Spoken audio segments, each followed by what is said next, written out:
प्राचीन भारत में उन अविश्वसनीय स्थानों के बारे में कहानियों से भरा है जो आज भी मौजूद हैं और देश का हिस्सा हैं।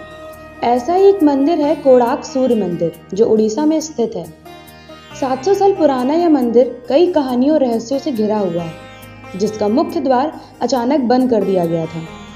इस घटना को लगभग 118 साल बीत चुके हैं, लेकिन भारत सरकार ने आज तक इस दरवाजे को नहीं खोला है। जब आप कोणार्क मंदिर जाते हैं तो आपको पता होगा कि उसका मुख्य द्वार बंद दिखाई देता है। आप इस मंदिर के आसपास के क्षेत्र में तो घूम सकते हैं, लेकिन मुख्य द्वार से नहीं जा सकते हैं। इस मंदिर के कई सारे रहस्य जुड़े हैं, क्योंकि यह मंदिर अधूरा है। यह मंदिर शापित है। यह मंदिर सैकड़ों वर्षों तक रेत से ढका हुआ था। मंदिर में 52 टन का चुंबक लगा हुआ था। इस मंदिर की बनाने वाले कारीगर ने आत्महत्या कर ली थी।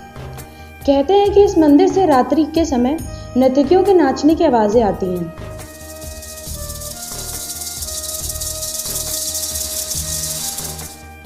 ऐसे ही बहुत से राज हैं जो आपके होश उड़ा देंगे। यह मंदिर पूर्ण रूप से सूर्य देव को समर्पित है। इस मंदिर की भव्यता के कारण यह देश के 10 बड़े मंदिरों में शामिल होना चाहता था। यह मंदिर ओडिशा शहर से लगभग 23 मील दूर चंद्रभागा नदी के तट पर स्थित है। मंदिर इस तरह से बनाया गया है कि एक रथ के सामने 12 राक्षस हैं और उसके साथ शक्तिशाली बड़े घोड़े खींचे जा रहे हैं, और इस रथ पर सूर्यदेव को बैठे हुए दिखाया गया है। इस मंदिर से आप सूर्यदेव का दर्शन कर सकते हैं। मंदिर के ऊपर से उगते हुए और डूबते हुए सूरज को देखा जा सकता है। सूर्योदय के समय मंदिर का नज़ारा बहुत ही खूबसूरत हो जाता है। ऐसा लगता है कि सूर्यदेव ने पूरे मंदिर में लाल नारंगी रंग बिखेर दिया हो। मंदिर के आधार को सुशोभित करने वाले 12 चक्र वर्ष के 12 महीनों को परिभाषित करते हैं और प्रत्येक दिन के 8 पहरों का प्रतिनिधित्व करते हैं। मंदिर को 2 भागों में बनाया गया है, जिनमें से पहला सूर्य की किरणों के संपर्क में था। मंदिर की कलाकृतियों में इंसानों को हाथियों और शेरों द्वारा प्रताड़ित किया जाता था। यह धन और गौरव का प्रतीक भी है, जो ज्ञानवर्धक भी है। इस मंदिर में यह भी कहा जाता है कि इस रोग की शुरुआत भगवान कृष्ण के पुत्र सांब के श्राप से हुई थी। इससे बचने के लिए उन्हें सूर्यदेव की पूजा करने की सलाह दी गई थी। सांब ने चंद्रभागा नदी के तट पर 12 साल तक तपस्या करके सूर्यदेव को प्रसन्न किया था और उनकी बीमारी ठीक हो गई थी।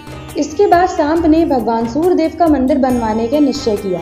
ऐसा कहा जाता है कि जब सांब चंद्रभागा नदी में स्नान कर रहे थे तो उन्हें सूर्यदेव की मूर्ति मिली, जिसका निर्माण वास्तु विशेषज्ञ विश्वकर्मा जी ने की थी।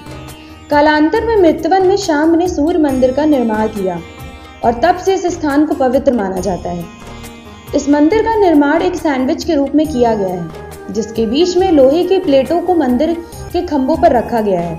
कहते हैं कि मंदिर के शीर्ष पर एक 52 टन का चुंबक रखा गया है, जिसे इन स्तंभों द्वारा संतुलित किया गया था। इससे ही सूर्यदेव की प्रतिमा हवा में तैरती थी, जिसे हर कोई देखकर हैरान रह जाता था।